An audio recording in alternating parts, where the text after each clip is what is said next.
Hello friends, good evening. चलिए, topic wise mains answer writing का हम अभी जितने दिनों तक उसका मॉडल आंसर बचा हुआ है उसको आज पूरा करने का प्रयास करेंगे। तो यदि आप मेरे इस चैनल में नए होंगे तो चैनल को सब्सक्राइब कर लीजिए, बेल आइकन को भी क्लिक कर लीजिए ताकि समय पर आपको पूरी जानकारी मिल जाए। यदि आप इसका पीडीएफ पाना चाहते हैं तो व्हाट्सएप ग्रुप ज्वाइन कर सकते हैं, जहां प्रतिदिन आपको सुबह प्रश्न मिलता है पीडीएफ फॉर्मेट में और शाम को लगभग 8 बजे आपको इसका मॉडल आंसर पीडीएफ फॉर्मेट में मिल जाता है। तो जिनको भी व्हाट्सएप ग्रुप ज्वाइन करना होगा नंबर नोट डाउन कर लीजिए और एसएमएस कीजिएगा। तो चलिए दूसरे दिन से प्रारंभ करते हैं। पहले दिन का हम देख चुके हैं। पहला प्रश्न था धार्मिक सहिष्णुता का आशय बताइए। आप सभी को 30 शब्द में बताना था। आंसर देख लीजिए।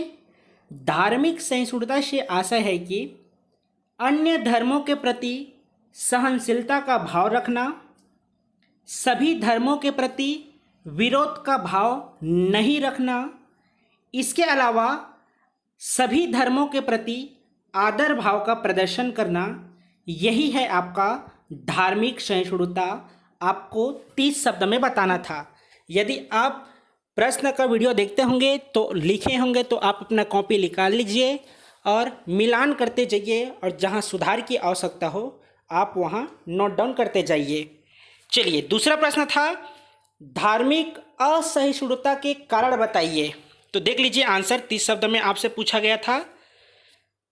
अपने धर्म को सर्वश्रेष्ठ समझने के भाव तथा दूसरे धर्म को हीन समझना, अन्य धर्मों की आलोचना करना, किसी एक धर्म को राजकीय धर्म के रूप में प्रोत्साहित करना एवं अन्य धर्मों से परिचित न होना, यही है आपका धार्मिक असहिष्णुता के कारण। एक बार और देख लीजिए। अपने धर्म को सर्वश्रेष्ठ समझने का भाव तथा दूसरे धर्म को हीन समझना, ये आपका पहला कारण। दूसरा अन्य धर्मों की आलोचना करना। तीसरा किसी एक धर्म को राजकीय धर्म के रूप में प्रोत्साहित करना एवं अन्य धर्मों से परिचित न होना, यह हो गया आपका दूसरा प्रश्न का मॉडल आंसर। चलिए तीसरा प्रश्न आपसे पूछा गया था धार्मिक सहिष्णुता के प्रभाव बताइए। आपको प्रभाव बताना था। तो देख लीजिए धार्मिक सहिष्णुता के प्रभाव क्या होंगे। विभिन्न धर्मों के अनुयायियों द्वारा अपने धर्म को सर्वश्रेष्ठ एवं अंतिम सत्य मानने की प्रवृत्ति है, धार्मिक कट्टरता है तथा दूसरे धर्म के प्रति विरोध और नफरत की भावना सांप्रदायिकता है। आज विश्व में इसके कारण विभिन्न स्थानों पर हिंसा होती है। इस स्थिति में धार्मिक सहिष्णुता अनिवार्य आवश्यकता पड़ती है। ऊपर हम देखें धार्मिक सहिष्णुता क्या है, दूसरे में देखे हैं असहिष्णुता के कारण और अभी देखे हैं धार्मिक सहिष्णुता के प्रभाव क्या हैं उसके बारे में। ये हो गए आपके 3 प्रश्न। चौथा प्रश्न आपसे पूछा गया था पितृसत्तात्मक को बताइए। 30 शब्द में आपको बताना था। तो देख लीजिए पितृसत्तात्मक क्या है। पितृसत्तात्मक एक सामाजिक व्यवस्था है जिसमें पुरुषों की प्राथमिक सत्ता होती है, अर्थात उन्हें समाज में उच्च माना जाता है। राजनैतिक नेतृत्व, नैतिक आधार, सामाजिक सम्मान, संपत्ति पर नियंत्रण आदि की भूमिकाओं में प्रबल होते हैं। ये हो गया आपका पितृसत्तात्मक, जो आपको बताना था 30 शब्द में। एक तरह से कहा जाए तो पुरुषों की प्रधानता सर्वाधिक होती है। ठीक है, ये हो गए चौथे प्रश्न। चलिए 5वां प्रश्न आपसे पूछा गया था ब्रह्म ज्ञान की महिमा से आप क्या समझते हैं। 30 शब्द में आपको बताना था। तो उत्तर देख लीजिए। उपनिषदों में ब्रह्म ज्ञान को मुक्ति प्रदान करने वाला कहा गया है। इसको जानने से समस्त भय, दुख, संदेह, शोक, संशय नष्ट हो जाते हैं, कर्मों का नाश हो जाता है और ब्रह्मज्ञानी आनंद स्वरूप अवस्था में पहुंच जाता है। यह हो गया आपका 5वां प्रश्न। ब्रह्म ज्ञान की महिमा से आप क्या समझते हैं उसके बारे में। चलिए 6वां प्रश्न देखते हैं। घोटुल को समझाइए। 60 शब्द में आपको बताना था। तो आइए बात करते हैं घोटुल आखिर क्या है। तो उत्तर देखिए।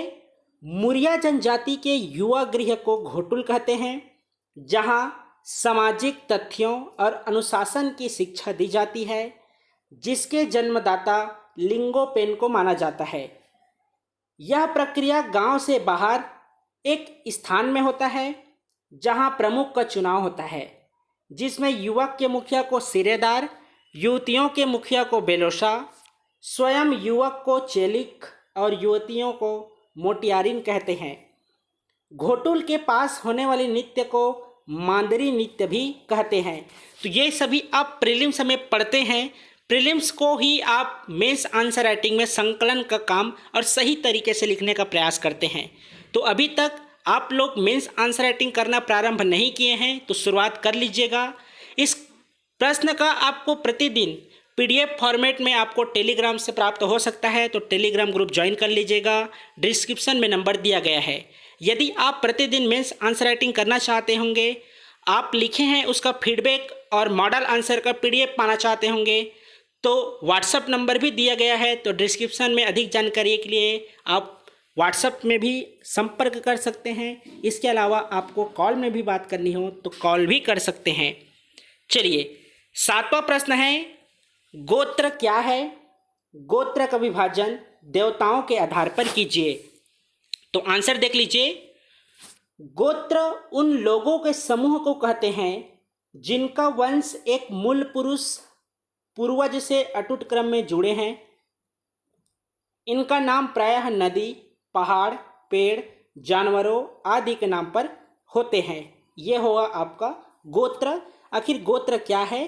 तो एक मूल पुरुष होते हैं जो आपके पूर्वज हैं, उन्हीं के आधार पर आपका भी गोत्र निर्धारित होता है। ये आपको बताना था 30 शब्द में। आइए इसको हम देवताओं के आधार पर विभाजित करते हैं। तो इसे 4 भागों में विभाजित किया जाता है: नालुंगपेन, सयुंगपेन, सारुंगपेन और येरुंगपेन। 4 देवताओं को पूजने वाले को नालुंगपेन, 5 देवताओं को पूजने वाले को सयुंगपेन, 6 देवताओं को पूजने वाले को सारुंगपेन और 7 देवताओं को पूजने वाले को येरुंगपेन कहा जाता है। यह हुआ आपका गोत्र के बारे में। चलिए, उड़रिया विवाह किसे कहते हैं, इसे भी आपको 60 शब्दों में बताना था। तो देख लीजिए उड़रिया विवाह क्या है। 8वां प्रश्न था उड़रिया विवाह। चलिए बात करते हैं उड़रिया विवाह पे। यह पलायन विवाह का प्रचलित स्वरूप है जो प्रायः सभी जनजातियों में होता है, जिसमें लड़का और लड़की दोनों परस्पर सहमति से विवाह का निश्चय लेते हैं। माता पिता की सहमति न होने पर भी युवक युवतियां अपने मित्रों के साथ पूर्व निर्धारित स्थल पर एकत्र होते हैं। वहां से एक ऐसे किसी रिश्तेदार के घर पर पहुंचते हैं जहां विवाह संपन्न होता है। तत्पश्चात पंच और अन्य रिश्तेदारों के प्रयासों से दोनों पक्षों में सहमति स्थापित किया जाता है और विवाह को संपन्न कराया जाता है। यह है आपका उड़रिया विवाह। ठीक है, तो इसको आपको 60 शब्दों में लिखना था। आइए अगला प्रश्न है, हल्बा जनजाति पर टिप्पणी लिखिए। ये आपके 125 या 175 शब्द के प्रश्न थे। तो देखिए क्या क्या आपको लिखना था हल्बा जनजाति के बारे में। हल्बा जनजाति मुख्यतः ये रायपुर, दुर्ग, बस्तर, राजनांदगांव आदि क्षेत्र में निवास करते हैं। संभवतः हल वाहक होने के कारण इसे हल्बा कहा गया है।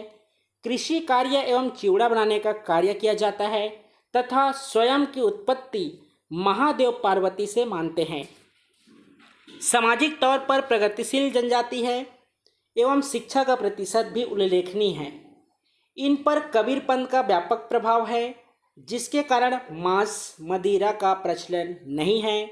इनके प्रमुख पर्व में नवाखाई, दशहरा, दीपावली आदि शामिल हैं। तो ये रहा आपका 9वां प्रश्न जो आपको बताना था 100 शब्द में। चलिए अगला प्रश्न है, बैगा जनजाति पर टिप्पणी लिखिए। ये है आपका 175 शब्दों में। इसके पहले भी हम किसी एक विशेष पिछड़ी जनजाति के बारे में देख चुके थे। तो देख लीजिए आप कौन कौन से बिंदुओं का प्रयोग करेंगे जब आप 175 शब्दावली में किसी भी जनजाति के बारे में लिखेंगे। सबसे पहले आप लिखिएगा भौगोलिक संकेंद्रण के बारे में, कहाँ उनका निवास क्षेत्र है। तो बैगा जनजाति मुख्यतः कवर्धा, मुंगेली, बिलासपुर जिले में निवास करती है। बैगा शब्द का शाब्दिक अर्थ होता है पुरोहित या पंडा। जो द्रविड़ मूल की जनजाति है। तो ये हुआ उनके भौगोलिक संकेंद्रण के बारे में। आइए अगला बात करते हैं सामाजिक स्थिति के बारे में। तो पितृसत्तात्मक जनजाति विभिन्न उपसमूह में विभाजित, इनमें विभिन्न गोत्र व्यवस्था का महत्व होता है। क्या है पितृसत्तात्मक, कुछ देर पहले देखे हैं। गोत्र व्यवस्था क्या है, इसको भी कुछ देर पहले देखे हैं। चलिए आर्थिक स्थिति देखिए। आर्थिक स्थिति क्या है बैगा जनजाति का, तो मुख्यतः वनोपज पर संग्रहण, आखेट, शिकार, अस्थायी कृषि पर निर्भर। अस्थायी कृषि को व्यवहार कहते हैं। इन्हें वन औषधि का भी ज्ञान होता है। यह सभी आप प्रीलिम्स में भी अध्ययन करते हैं। तो याद रखिएगा, अगर आप मेंस आंसर राइटिंग करते हैं तो आपका 60% तैयारी प्रीलिम्स के भी हो जाएगी। तो अच्छे से मेंस आंसर राइटिंग करते रहिएगा, आपको टोटल 149 टेस्ट देने को मिलेगा। धार्मिक स्थिति देख लीजिए। धार्मिक स्थिति क्या है, तो प्रमुख देवों में बूढ़ा देव, ठाकुर देव और दूल्हा देव हैं। बूढ़ा देव इनकी मान्यता अनुसार साल के वृक्ष में निवास करते हैं।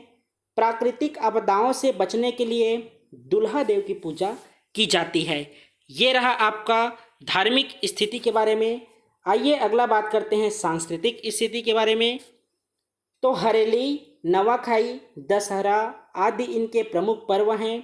साथ ही कर्मा, बिलमा और परघौनी आदि इनके प्रमुख नृत्य प्रचलित हैं। स्त्री पुरुष दोनों में आभूषण धारण करने की भी परंपरा आपको बैगा जनजाति में देखने को मिलती है। ये रहा उनके सांस्कृतिक विशेषताएं के बारे में। आइए अगला बिंदु है, देख लीजिए। बैगा जनजाति गोदना गोदवाने की परंपरा में व्यापक रूप से विश्वास रखती है। ब्रिटिश मानवशास्त्री वेरियर एल्विन ने बैगा जनजाति को विशिष्ट समूह और हंसमुख विशिष्ट बताया है और द बैगास नामक पुस्तक लिखी है। ये रहा आपका 175 शब्द में बैगा जनजाति पर।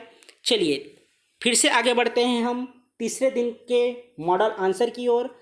देखिए आपको यूट्यूब में थोड़ी सी देरी हो रही है, इससे अगर आप बचना चाहते हैं तो व्हाट्सएप ग्रुप जरूर ज्वाइन कर लीजिएगा। वहाँ आपको समय पर PDF मिलेगा, फीडबैक मिलेगा, क्वेश्चन का PDF सभी आपको समय अनुसार मिल जाएगा। तो चलिए सत्कार्यवाद आपको 30 शब्द में बताना था। देख लीजिए सत्कार्यवाद क्या है। आप सभी प्रीलिम्स में पढ़ते हैं कि सांख्य दर्शन के अंतर्गत सत्कार्यवाद हैं। तो आइए समझ लीजिए आखिर सत्कार्यवाद क्या है। सांख्य दर्शन के सत्कार्यवाद के अनुसार कार्य की उत्पत्ति कारण में निहित होती है। इसके अनुसार कारण अप्रकट कार्य हैं और कार्य अभिव्यक्त कारण हैं। कारक और कार्य सांख्य में एक ही द्रव्य की अवस्थाएं हैं जिनमें सिर्फ आकार का भेद होता है। मात्रा की दृष्टि से दोनों समान होते हैं। यह आपको 30 शब्द में बताना था। यह हो गया सत्कार्यवाद के बारे में। अगला प्रश्न आपसे 30 शब्द में पूछा गया था, सांख्य दर्शन के अनुसार प्रकृति का वर्णन कीजिए। आपको प्रकृति का वर्णन सांख्य दर्शन के अनुसार करना था 30 शब्द में। आंसर देख लीजिए। सांख्य दर्शन के अनुसार दो ही परम सत्ता है, पहला है प्रकृति और दूसरा है पुरुष। सांख्य दर्शन के अनुसार प्रकृति मूल तत्व है जिससे समस्त जगत उत्पन्न हुए हैं। सांख्य दर्शन में प्रकृति को प्रधान, अविद्या, जड़ अभिव्यक्त, अविनाशी आदि संबोधन दिया गया है। तो ये रहा आपका सांख्य दर्शन के अनुसार प्रकृति के बारे में आपको 30 शब्द में वर्णन करना था, उसके बारे में। चलिए अगला प्रश्न है, आपको 60 शब्द में बताना था। तीसरा प्रश्न, सांख्य दर्शन के अनुसार पुरुष की अवधारणा दीजिए। आप पहले प्रकृति की अवधारणा बताए हैं, अब आपसे पूछा जा रहा है पुरुष की अवधारणा 60 शब्द में बताइए। तो देख लीजिए आंसर क्या होगा। सांख्य दर्शन के अनुसार प्रकृति के बाद पुरुष दूसरी परम शून्य है। अधिकांश भारतीय दर्शन में जिसे आत्मा कहा गया है, सांख्य दर्शन में उसे पुरुष कहा गया है। सांख्य दर्शन में पुरुष को शरीर से भिन्न माना गया है। यह पाप पुण्य से रहित होता है, सुख दुख, राग और द्वेष से भी मुक्त होता है। यह निर्गुण है और साथ ही सांख्य दर्शन में आनंदमय नहीं माना गया है। तो ये रहा आपका सांख्य दर्शन के अनुसार पुरुष की अवधारणा, जो आपको 60 शब्द में बताना था। चौथा प्रश्न था तीसरे दिन का, देख लीजिए 175 शब्द में आपको बताना था। उम्मीद करता हूँ आप सभी इसको लिखने का प्रयास जरूर किए होंगे। बहुत इम्पॉर्टेंट प्रश्न है, आप सभी नोट डाउन कर लीजिएगा। चलिए बात करते हैं फिर जनजातीय सामाजिक संगठन के बारे में। चयनशील व्यक्तियों द्वारा एक समय विशेष में संचालित सामाजिक संरचना को सामाजिक संगठन कहते हैं। सामाजिक संरचना का निर्माण करने वाली इकाइयां परस्पर संयुक्त होकर सामाजिक संरचना को गतिशील बनाए रखने के लिए योगदान देती है। इस गतिशीलता को ही सामाजिक संगठन कहा जाता है। तो ये हुआ आपका सामाजिक संगठन का सामान्य परिचय। आपको बताना है 175 शब्द में, तो अलग अलग बिंदु से आपको बताना पड़ेगा। अगला बिंदु है सामाजिक संगठन का आखिर प्रभाव क्या है। सामाजिक संगठन हमें सभी समाजों में देखने को मिलता है, चाहे वह आदिम समाज हो या आधुनिक समाज हो। इससे व्यक्तियों के मध्य सहयोग और प्रेम की भावना जुड़ी होती है। ये हुआ आपका सामाजिक संगठन के प्रभाव के बारे में। चलिए अगला बिंदु है आपका सामाजिक संगठन का महत्व। जनजातीय जीवन में इन संस्थाओं को अधिक महत्व दिया जाता है। इनमें सामूहिक उत्तरदायित्व, भावात्मक संबंध होते हैं जिनका पालन यहाँ के व्यक्तियों द्वारा किया जाता है। हालांकि वर्तमान में यह संस्थाएं भी परिवर्तन के प्रभाव से अछूती नहीं रही है। तो याद रखिएगा, यह आपसे 30 शब्द में भी पूछा जा सकता है। तो इन बिंदुओं को अलग अलग आप अपने कॉपी में लिख लीजिएगा। चलिए अगला बात करते हैं जनजातीय सामाजिक संगठन के अंतर्गत जनजातीय विशेषताएं के बारे में। तो सामाजिक संगठन के माध्यम से ही जनजातीय लोगों पर नियंत्रण की जाती है। इनकी रीति रिवाज, विभिन्न परंपराएं, धार्मिक अनुष्ठान, इन सभी का पालन किया जाता है। यदि इनमें थोड़ी सी भी शिथिल दी जाती है तो समाज विघटित हो जाता है या हो जाएगा। ये हुआ जनजातीय विशेषताएं के बारे में। अगला देख लीजिए, छत्तीसगढ़ में जनजातीय सामाजिक संगठन कौन कौन से हैं। तो विवाह, परिवार, गोत्र, युवा समूह आदि के द्वारा समाज पर व्यक्तियों का नियंत्रण सामाजिक संगठन के माध्यम से करते हैं। तो ये हुआ आपका तीसरे दिन का मॉडल आंसर, जिसमें आपको जनजातीय सामाजिक संगठन के बारे में बताना था। चलिए अब बात करते हैं हम चौथे दिन का मॉडल आंसर। सबसे पहला प्रश्न था जनजातियों की आर्थिक स्थिति कैसी थी, 30 शब्द में आपको बताना था। तो देख लीजिए जनजातियों की आर्थिक स्थिति के बारे में। इसका अगर आप PDF पाना चाहते होंगे तो व्हाट्सएप ग्रुप ज्वाइन कर सकते हैं। डिस्क्रिप्शन में हमारा व्हाट्सएप नंबर दिया गया है। आप अधिक जानकारी के लिए व्हाट्सएप पर SMS या डायरेक्ट कॉल कर सकते हैं। चलिए पहला का आंसर देखते हैं। आर्थिक स्थिति कैसी थी। तो पहाड़ी एवं दुर्गम क्षेत्र में निवास करने वाले जनजाति वनोपज संग्रहण, आखेट, वन औषधि का ज्ञान तथा मैदानी क्षेत्र के जनजाति अस्थायी कृषि से स्थायी कृषि इनके जीवन यापन का प्रमुख साधन रहा है। तो ये हो गया आपका एक पहाड़ी क्षेत्र के बारे में और दूसरा मैदानी क्षेत्र के बारे में। तो ये आपको 30 शब्दों में बताना था। तो चलिए दूसरा प्रश्न आपसे पूछा गया था घैटी पौनी प्रथा क्या है, 30 शब्द में आपको बताना था। तो घैटी पौनी प्रथा क्या है देख लीजिए।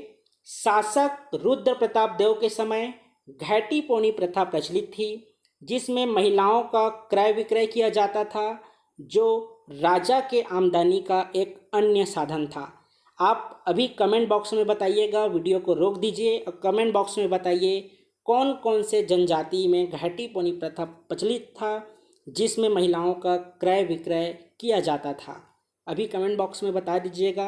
आपके लिए यह आपको कमेंट बॉक्स में बताना है, तभी यह 30 शब्दों में पूरा हो पाएगा। ठीक है, तो यह हो गया दूसरा, आप उसको कंप्लीट कीजिएगा, आपके लिए छोड़ा गया है। आप वहाँ जनजाति के बारे में लिख दीजिएगा। तीसरा प्रश्न, जनजातियों में धार्मिक समस्याएं कैसे उत्पन्न हो रही है, इसको भी आपको 30 शब्दों में बताना था। देख लीजिए क्या होगा आंसर इसका। जनजातीय समाज में हिंदू धर्म, ईसाई धर्म, इनके प्रभावों से विभिन्न समस्याएं उत्पन्न हुई है। एक ही समूह के लोगों द्वारा अलग अलग धर्म अपनाए जाने से परस्पर टकराव, विवाद की स्थिति उत्पन्न हो रही है। धर्मांतरण जैसी घटनाओं में भी वृद्धि हुई है। तो ये हुआ आपका तीसरा प्रश्न, 30 शब्दों में आपको बताना था। जनजातियों में धार्मिक समस्याएं कैसे उत्पन्न हो रही है, तो ये रहा आपका तीसरा प्रश्न का मॉडल आंसर। चलिए पृथक्करण को समझाइए, 60 शब्द में आपको बताना था। इसमें आपको 3 प्रश्न दिया गया था। तो देखिए पृथक्करण क्या है, 60 शब्द के लिए उचित आंसर। जनजातियों के संदर्भ में एक प्रमुख समस्या के रूप में पृथक्करण विद्यमान रहा है। जनजातियां अपनी विशिष्ट संस्कृति और मान्यताओं के साथ सुदूर क्षेत्र में निवास करती रही है।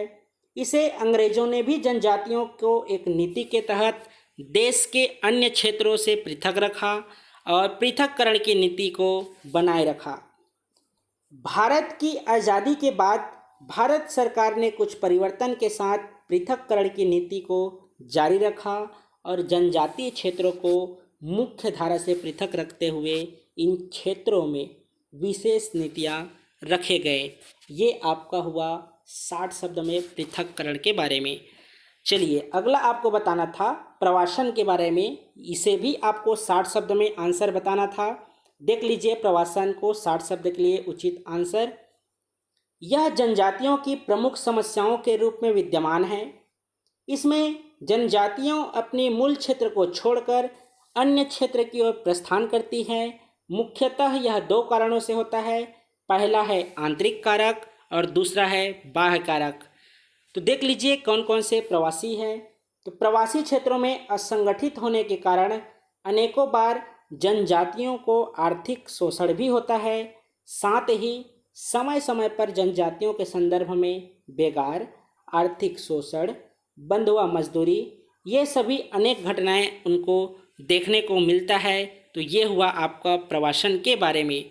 ठीक है, चलिए अगला आपसे पूछा गया था पर संस्कृतिकरण को समझाइए, 60 शब्द में आपको बताना था।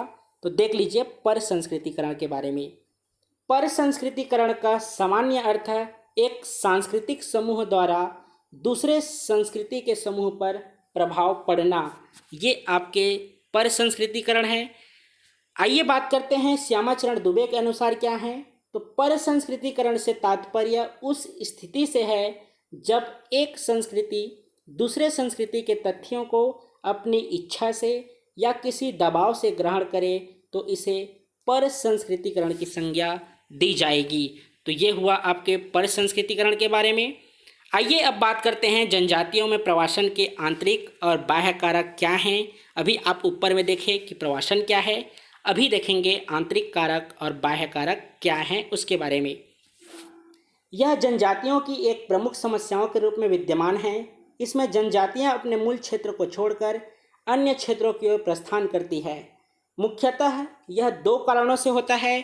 पहला है आंतरिक कारक, दूसरा है बाह्य कारक। तो पहले बात करते हैं आंतरिक कारक के बारे में।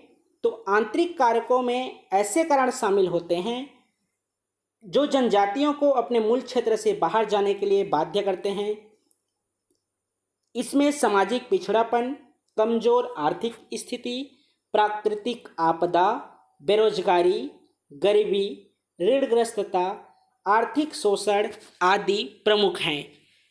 दूसरा है बाह्य कारक। तो बाह्य कारक ऐसे कारक होते हैं जो जनजातियों को बाहरी क्षेत्रों की ओर आकर्षित करते हैं। इनमें क्या है, रोजगार के बेहतर अवसर, शिक्षा की उपलब्धता, आर्थिक लाभ की संभावना, भौतिक साधनों के प्रति आकर्षण, जागरूकता, ये सभी शामिल हैं बाह्य कारक में। ठीक है, तो ये हो गए आपके प्रवासन की समस्याओं के प्रमुख कारक के बारे में, जिसमें आंतरिक कारक और बाह्य कारक हुए। अगला प्रश्न है जनजातीय युवा गृह को समझाइए। क्या बताना है आपको युवा गृह के बारे में। तो देख लीजिए युवा गृह क्या है। युवा गृह जनजातियों के लिए एक प्रमुख सामाजिक संस्था है जहां अविवाहित युवक युवतियों को सामाजिक और सांस्कृतिक परंपराओं की शिक्षा दी जाती है, जिसका संचालन किसी वरिष्ठ व्यक्ति द्वारा किया जाता है। ये रहा आपका युवा गृह के बारे में। आइए अगला बात करते हैं युवा गृह के उद्देश्य क्या हैं। तो पहला उद्देश्य है जनजातीय युवक युवतियों को सामाजिक एवं पारंपरिक कर्तव्यों की शिक्षा देने का एक उपयोगी केंद्र है। दूसरा, युवक युवतियों के लिए मनपसंद जीवन साथी चुनने का एक महत्वपूर्ण साधन है। तीसरा, धर्म से संबंधित संस्कारों को सीखने की भी एक स्थान है। तो ये हैं आपके युवा गृह के प्रमुख उद्देश्य। ठीक है, तो अगला है छत्तीसगढ़ के विभिन्न जनजातियों में युवा गृह को क्या क्या नाम से जानते हैं, उसके बारे में आपको बताना है। तो देख लीजिए, छत्तीसगढ़ के विभिन्न जनजातियों में युवा गृह को किस नाम से जाना जाता है। यह आप प्रीलिम्स में पढ़ते हैं तो निश्चित रूप से आप अगर मेंस आंसर राइटिंग करते हैं तो पुनः वही बात बोलूँगा, इससे आपका 60% तैयारी प्रीलिम्स की हो जाती है अगर आप प्रतिदिन topic wise mains answer writing करते हैं तब की स्थिति में। मुरिया जनजाति के युवा गृह को घोटुल, उराव जनजाति के युवा गृह को धुमकुरिया, बिरहोर जनजाति के युवा गृह को गितियोना, भारिया जनजाति के युवा गृह को घसरवासा, भुइयां जनजाति के युवा गृह को रंगभंग और परिजा जनजाति के युवा गृह को धांगा बक्सर कहते हैं। ठीक है, तो ये हो गए युवा गृह के बारे में। इस तरह से आपके चौथे दिन का भी मॉडल आंसर हो गया, दूसरा, तीसरा और चौथा, ये हम 3 दिन का देख लिए। आइए बात करते हैं 5वें और 6वें दिन के बाद दिनों का मॉडल आंसर। उसके बाद आपका जितने भी मॉडल आंसर हैं आपको सिर्फ व्हाट्सएप ग्रुप में प्राप्त होंगे। आपको प्रतिदिन प्रश्न तो आपको वीडियो के माध्यम से मिल जाएगा, लेकिन उसका मॉडल आंसर आपको सिर्फ व्हाट्सएप ग्रुप में ही मिल पाएगा। तो आप सभी व्हाट्सएप ग्रुप ज्वाइन कर लीजिएगा। आपको प्रतिदिन व्हाट्सएप ग्रुप में समयानुसार प्रश्न, मॉडल आंसर और फीडबैक मिल जाएगा। आइए बात करते हैं टॉपिक वाइज 5वें दिन का मॉडल आंसर। पहला प्रश्न है, पर संस्कृतिकरण के प्रभाव बताइए। 30 शब्द में आपको बताना था। पर संस्कृतिकरण के प्रभाव: भौतिकवादी प्रवृत्ति में वृद्धि, सामाजिक नियंत्रण में कमी, व्यक्तिवादी विचारधारा में वृद्धि, स्वयं की संस्कृति के प्रति उपेक्षा की भावना, जातीय संस्करण की भावना। ये हैं आपके पर संस्कृतिकरण के प्रभाव। आपको 30 शब्द में बताना था। दूसरा प्रश्न है, आपको पूछा गया माओ पाटा को समझाइए। 60 शब्द में बताना था। तो सबसे पहले आपको तो पता होना चाहिए कि यह एक शिकार नाट्य है जो मुड़िया जनजाति में प्रचलित है। माओ पाटा में शिकारी या आखेट पर जाने और सकुशल वापस आने तक की घटना का नाटकीय प्रस्तुतिकरण किया जाता है। माओ पाटा के दौरान जंगली भैंस के घायल होने, उसके अज्ञात स्थान पर चुकने और अंत में शिकार प्राप्त करने के बाद समारोह मनाया जाता है। ये आपके माओ पाटा हुए 60 शब्द में। आप उसमें और जोड़ सकते हैं कि वहाँ अपने पूजनीय देवता को शराब अर्पित की जाती है और उसे बाद में प्रसाद के रूप में मुड़िया जनजाति के लोग ग्रहण करते हैं। तीसरा प्रश्न था, आपको दिया गया टोटम को समझाइए। 60 शब्द में बताना था। इसके पहले हम गोत्र के बारे में देखे थे। टोटम क्या है? जनजातीय जीवन से जुड़ी एक महत्वपूर्ण अवधारणा है। कोई वस्तु या वस्तुओं का समूह जो सामान्यतः किसी पशु, पक्षी, पौधे आदि रूप में होता है, जिसे किसी सामाजिक समूह के सदस्य विशेष श्रद्धा सम्मान से देखते हैं और उसके साथ भावनात्मक संबंधों का अनुभव करते हैं, इसे ही टोटम कहा जाता है। जनजातीय समुदाय के लिए यह देवतुल्य होता है, जबकि गोत्र समूह में आप देखे हैं कि वह आपके पूर्वजों के द्वारा प्राप्त होता है जो नदी पहाड़ों पर समर्पित होता है। ठीक है, चलिए एबालतोर नृत्य को बताइए। आपको 30 शब्द में बताना था। देख लीजिए एबालतोर नृत्य क्या है। सबसे पहली बात तो मुड़िया जनजाति में प्रचलित है। मड़ई के प्रमुख देवता अंगादेव को समर्पित है। इसकी आराधना हेतु घोटुल के सदस्यों के द्वारा यह नृत्य किया जाता है। कौन सा नृत्य? एबालतोर नृत्य। इस नृत्य का आयोजन मड़ई के अवसर पर किया जाता है। ये हो गया एबालतोर नृत्य जो आपको 30 शब्द में बताना था। 5वां प्रश्न, जनजातियों के कार्य को बताइए। 100 शब्द में आपको बताना था। देख लीजिए जनजातियों के कार्य क्या हैं। मुख्यतः वनोपज पर संग्रहण, आखेट, अस्थायी कृषि से स्थायी कृषि की ओर परिवर्तन। अलग अलग जनजातीय समुदायों के लोगों के कार्य भिन्न भिन्न होते हैं, जिसमें बांस का बर्तन बनाने का कार्य कमार, बिरहोर, धनवार और कंडरा, धनवान नहीं है धनवार है, सुधार लीजिएगा, ये कंडरा जनजाति में प्रचलित हैं। जबकि छिंद पत्ते से चटाई व टोकरी बनाने का कार्य शिकारी जनजाति द्वारा किया जाता है। कोयला खोदने का कार्य कोल जनजाति के द्वारा किया जाता है, जबकि भूमि खोदने का कार्य कोरकू जनजाति द्वारा किया जाता है। सेवा का कार्य भतरा जनजाति द्वारा, कृषि कार्य हल्बा जनजाति के द्वारा, जबकि कंवर जनजाति के द्वारा सैन्य कार्य किया जाता है। इसी प्रकार लौह शिल्प कला का कार्य अगरिया जनजाति, पालकी ढोने का कार्य खड़िया जनजाति द्वारा किया जाता है। तो ये हो गए आपके 5वें प्रश्न का मॉडल आंसर। 6वें प्रश्न में आपको भारतीय दर्शन एवं पाश्चात्य दर्शन के बारे में अंतर बताना था 175 शब्द में। उसके बाद आपको 6वें दिनों में मॉडल आंसर भी आपके लिए है, जो कि तैयार है। आपको 30 शब्द और 60 शब्द के प्रश्न दिए गए थे। इसके अलावा आपको 100 शब्द के प्रश्न भी दिए गए थे और 125 शब्द के प्रश्न दिए गए थे। तो आज के लिए इतना ही रखते हैं। अगर आप इसका PDF पाना चाहते हैं तो आप व्हाट्सएप ग्रुप ज्वाइन कर लीजिएगा। वहाँ प्रॉपर रूप से आपको इसका PDF फॉर्मेट में मॉडल आंसर मिल जाएगा, साथ ही प्रश्न भी मिल जाएगा। तो चलिए मिलते हैं फिर सुबह 9 बजे नए प्रश्नों के साथ। ज्वाइन व्हाट्सएप ग्रुप नंबर दिया हुआ है। अधिक जानकारी के लिए कॉल SMS आप दोनों कर सकते हैं। तो चलिए मिलते हैं फिर कल सुबह नए प्रश्नों के साथ। आज के लिए धन्यवाद। शुभ रात्रि।